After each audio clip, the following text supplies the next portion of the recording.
Oviraptorisauria. Welcome guys again to the channel, Ranking with Dinosaurs, where we rank, you guessed it, dinosaurs. So today, yes, we're sticking with dinosaurs. And we're going to go ahead and make a tier list about Oviraptorisaurs. Now, this group, I preface, I think it's underrated. Why do you think? Not a lot of people have an Oviraptorisaur as their favorite dinosaur. Although, let me know if it's yours. Let me know in the comments. But they do get overlooked a lot, and they don't get talked about enough. I think Oviraptorisaurs are awesome looking dinosaurs. I know there's this view that they kind of look alike. A lot of them look alike because the original Oviraptorisaur, actually, we thought a lot of original Oviraptor specimens were just Oviraptor, but no, we found out that they're different genuses. But you know, they have their quirks. Some of them are widely different, and they vary in size a bunch. So these honestly, Oviraptorisaurs are the original oversized turkeys. They do look more like turkeys than actual dromaeosaurs, for example, that they've been called oversized turkeys. But this is gonna be the Oviraptorisaur tier list. So without further ado, I'm gonna be starting with Oviraptor.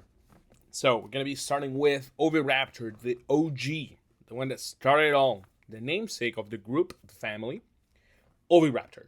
So we actually only know one specimen of Oviraptor, and that is the holotype, because a bunch of the other fossils that we attributed to Oviraptor are actually been attributed to other genuses. We named new genuses of these specimens because, yes, they show very concrete differences. But the Oviraptor specimen, you know, I think we all know it. It's a pretty standard size. It's like a 80-pound, 6-foot long animal. Oviraptorisaurs, again, they come in pretty different sizes, but they're usually small to medium size. You know, a little bit bigger than most dromaeosaurs. Like the most characteristic things that you can find in Oviraptorisaurs is their beaks, you know, toothless beaks. Oviraptor has a pretty wide lower jaw, and these guys had crests. Most of them have had flashy crests. We don't know the Oviraptor one because usually when we represent Oviraptor, and especially old paleoart, we use other genuses crests as like a reference, but we don't actually know what the Oviraptor crest looked like. It had, you know, their very defined long arms, ending with 3 fingers. They had feathers. Again, these were, as almost many raptorans, they had feathers. Their tail ended in a pigo style. I can't remember how do you pronounce that. But it's basically the last caudal vertebrae are fused. So it had a pretty stiff tail and a pretty short one too. But yes. And so I think that's pretty much Oviraptor. I think it's the standard for all Oviraptorisaurs. So we're going to put it right... Oh my god, where's Oviraptor? Oh, there you go. It's going to be, I think, a good B tier. I like it. CAUDIPTERYX. Now. Oh, CAUDIPTERYX, my bad. This is an extremely bird-like. I'm using Oviraptorisaur, but it's honestly Oviraptorisauria because I'm putting in a lot of very early animals into this tier list that are considered from Oviraptorisauria. But yes, CAUDIPTERYX is from Asia, the Yixian formation to be more precise. So this is China, and as I was saying, extremely bird-like. This guy had a very stout trunk. Usually when we think of theropods, we think of, you know, very long, very tubular like body plan. But no, this guy, you know, was more bird-like. You know, there's much shorter trunk, and had pretty long legs. Honestly, long legs, which suggests that he was pretty swift and fast runner. You know, gotta get away from those predators. It was a very small animal too. I think their arms and their fingers before their discovery were thought to be used like an you know, to get their fingers and like in trees, like, you know, get like insects out of bark and stuff like that. But you know, since we found out that it was actually just a feathered animal, and those were most likely supported a wing-like fan, you know, pennaceous feathers, you know, which are the much more complex feathers, you know, made a little bit more sense over there. But yeah, this guy had teeth only on the upper jaw and in the front, so you know that's where most of their teeth were. But yeah, the discovery of Caudipteryx actually led to a bunch of different studies and, you know, debates over the relationships between, you know, birds and dinosaurs. You know, when it was discovered, we still didn't know exactly like how much or like by how much these guys were related, until, you know, we came to the conclusion that, you know, birds are dinosaurs and they do come from dinosaurs. So Caudipteryx, very important actually. I don't know if it's one of my favorite Oviraptorisauria. So I'm gonna put it in C tier. You know what? C tier for Caudipteryx. CITIPATI. Now, moving on to late Cretaceous. This is the Geoducta Formation. We found CITIPATI, one of the best known Oviraptorosaurs. We found numerous amount of specimens in actual brooding positions, so on top of their nests, and you know, which strengthened the link between non-avian dinosaurs and birds, since you know they adopt a very similar like brooding pose, with them putting the eggs around their, like outlining their body, but not putting eggs in like directly under them, so they don't crush them. Really cool. CITIPATI has a very particular looking crest as well, really cool looking. Some CITIPATIs I think were actually thought to be Oviraptorosaurs until they were put in their own genus. So usually we use CITIPATI's crest to sometimes make it an Oviraptor, but you know, it's a different genus. So, and from other findings, we know that their crests were very distinct, so they probably use it to differentiate each other. This is a pretty big Oviraptorosaur, you know, 10 feet long, 250 pounds. Their skull was highly pneumatized as well, so it had a lot of air holes, air pockets, so it would be much more lighter. And one funny thing that I found out while researching is that they found a couple in one nest, in one CITIPATI nest. They found a couple of very young troodontid specimens, and in the actual nest. So this is a very interesting way of thinking about nesting in prehistoric times, because this could be one of two things. It could be the actual Oviraptorosaur just caught these two young troodontids and, you know, using it as food or for future food for its babies, or it could be a case of nest parasitism. So a troodontid laid its eggs next to the CITIPATI. When the CITIPATI wasn't looking at, CITIPATI will take care of the babies for it. So a little bit of a cool fact right there. CITIPATI, I like it a lot. I think I'm gonna put it at A tier. I really like CITIPATI. INCISIVOSAURUS. Now, this guy is an old-time classic. It's not very well known today, or like in general, but way back in the day when we were kids, and when I was a kid, and I was you know, looking at paleo art in the good old days of the internet, INCISIVOSAURUS was one of the weird dinosaurs. So one of the most prominent and significant and highly characteristic feature of INCISIVOSAURUS are those rodent-like teeth that it has. Yes, kind of looks like it has some squirrel teeth. But yeah, this guy, you now you can see why this guy was a little bit weird, a little bit peculiar looking. But yeah, the actual teeth show some wear patterns that are most commonly known from herbivorous dinosaurs. So it was probably a herbivorous animal eating some probably leaves, nothing too hard to chew, because you know they were a little small animals. And yeah, as being part of Oviraptorisauria, which means a maniraptoran, again, was probably a feathered animal.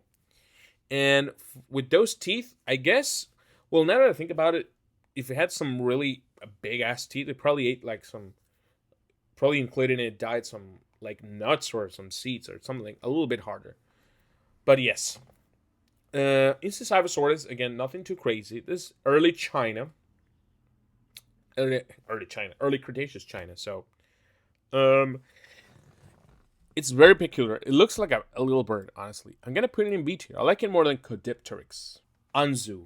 Now, I think you've seen up until now that most Oviraptorosaurs that we discussed on the tier list so far are from the continent of Asia. But here we come with our first North American, I think first and last, North American Oviraptorosaur. Not that there is none, but these are just the ones that I chose. But ANZU is from North America, most specifically from the Hell Creek Formation. So, had to hang out with those famous guys right around the block.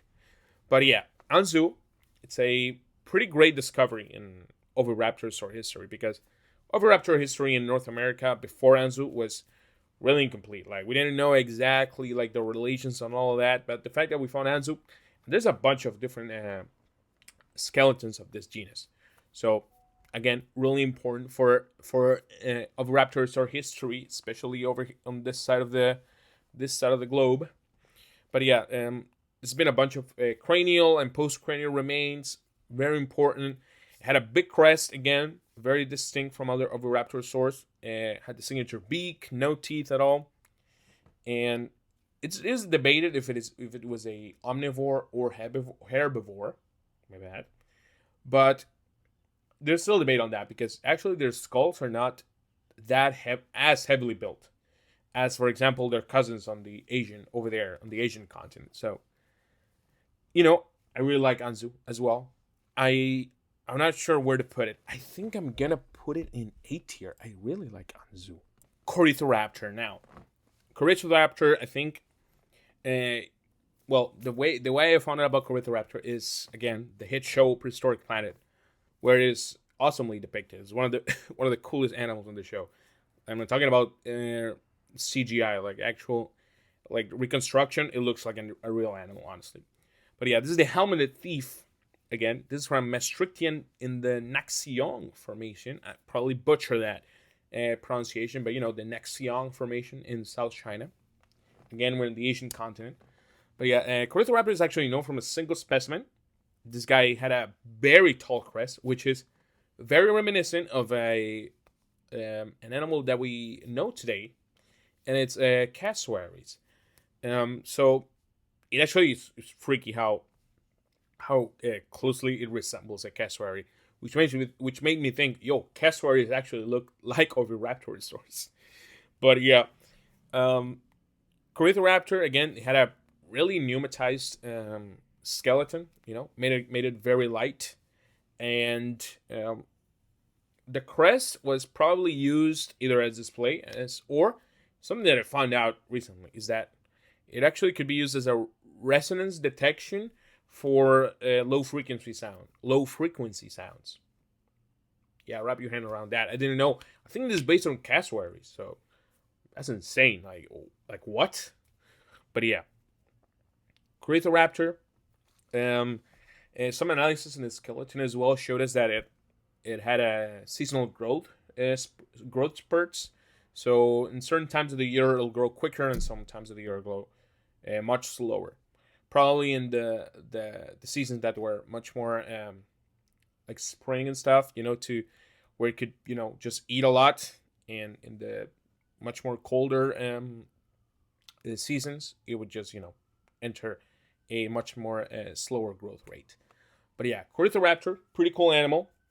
Cool to mention as well that it actually had to live with 6 other genuses of Oviraptorisaurs. So it probably had to niche partition in some way, and it shows that Oviraptorisaurs in general were a very flourishing, very diverse group of family of animals that were very numerous in the late Cretaceous. So CORYTHORAPTOR, I'm gonna put it in B tier. I don't think I like it as much as CITIPATI and ANZU, but I quite like it a bit. GIGANTORAPTOR. So we come at the end of the tier list with one of the coolest Oviraptorosaurs ever. ever discovered, Gigantoraptor. So this guy lived in the late Cretaceous. They found in the Arandabasu Formation. This is Mongolia. And yes, this is the largest Oviraptorosaur that we know of. And honestly, it's such a cool animal. It's been showcased. It's been featured in a lot of paleo documentaries. But the short end for the short story, this is a 26-foot long, 2-ton Oviraptorosaur. That's insane. These are big numbers. This is megatheropod territory. It had a very highly pneumatized vertebral column. So their vertebral column, again, was very filled with air holes and air pockets to make it much more lighter because unlike other theropods, this guy had very long hind limbs. So their actual legs were really long, which indicates that it was probably very cursorial. So it traveled long distances. And that's usually something theropods do not regularly do. They tend to stick to an area. And because they have short legs, they usually, they don't move for too far or for that long. But Gigantoraptor, having those very long limbs, probably had to walk a lot or travel long distances. So you could see why having to walk that much and being really heavy wouldn't help that much. But, their pneumatized vertebral column actually helped in that, making them much more lighter than they could be. Still, 2 tons is a lot, but, that helped a bunch too. Even though it's an Oviraptorosaur, and it definitely had some type of feathering, it probably lost a lot of them, because in its more hot climate, and it's much more, hotter climate, it probably didn't need that much feathering because of their actual size. But, we don't know yet, how much, the amount of feathering that it had. But we don't know. It was probably an omnivore too. It probably ate a lot of leaves as well, a lot of vegetation, nuts, seeds, fruits, everything it could find. But meat could also be in its diet as well. The actual whole type of Gigantoraptor was 11 years old, so we believe they could go be much older. But that was just the whole thing of the holotype. That's going to be for Gigantoraptor. Now, is there any doubt what it's going to be? It's obviously going to be an S tier. That's it, guys, for the Oviraptorisauria tier list. Yeah, I try to, include a little bit of the much more primitive individuals from this family, but hope you like the tier list. Let me know in the comments which is your favorite Oviraptorosaur. What Oviraptorosaurs did I forget about? You want a part 2? Why did I put CAUDIPTERYX in C tier? I don't know. Let me know in the comments. Please, let me know how wrong I am. But yes, thank you guys again for watching the video. Please like, helps a lot. Subscribe, it helps even more. Thank you for watching, guys. See you in the next one.